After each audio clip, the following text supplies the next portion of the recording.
solids, liquids, gases. Which can be compressed? By the end of this video, we'll find out. You will have seen solids, such as a rock, liquids, such as water, and gases, such as water vapor. These are all made from tiny particles called atoms, billions of which could fit on a full stop because they're ever so small. First, let's have a recap of the particle model. Let's take solids, such as a rock. Look at the way its particles are arranged. They are close together in a regular pattern.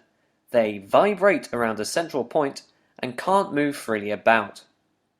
Particles in liquids, such as water, are also close together. However, their particles are not in fixed positions like in a solid. Their particles can move more freely than solids, while still remaining in contact with one another. This allows liquids to flow and take the shape of their container. Finally, the particles in gases, such as water vapor, are very far apart from each other. The particles can move independently of each other and in a random motion, taking up the entire space of their container. Now, can we use the particle model to investigate whether we can compress, or squash, solids, liquids, or gases? So, what does it mean to compress something? Sarah?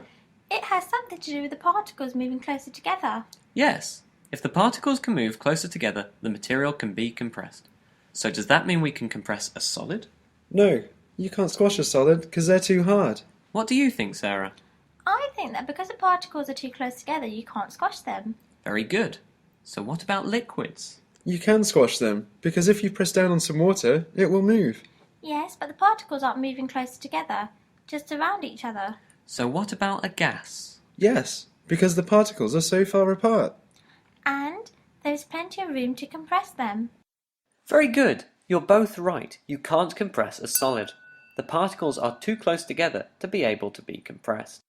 You're also both right about gases. There is plenty of space between the particles, so when compressed, the particles can move closer together. But liquids seem to cause some confusion. The particles are still in contact with each other, not as close as in a solid, but not as far apart as in a gas. Therefore, the particles cannot move closer together, and so they cannot be compressed. Why don't you now have a look at how the particle model of solids, liquids, and gases affects the melting temperature and other properties of substances? Goodbye.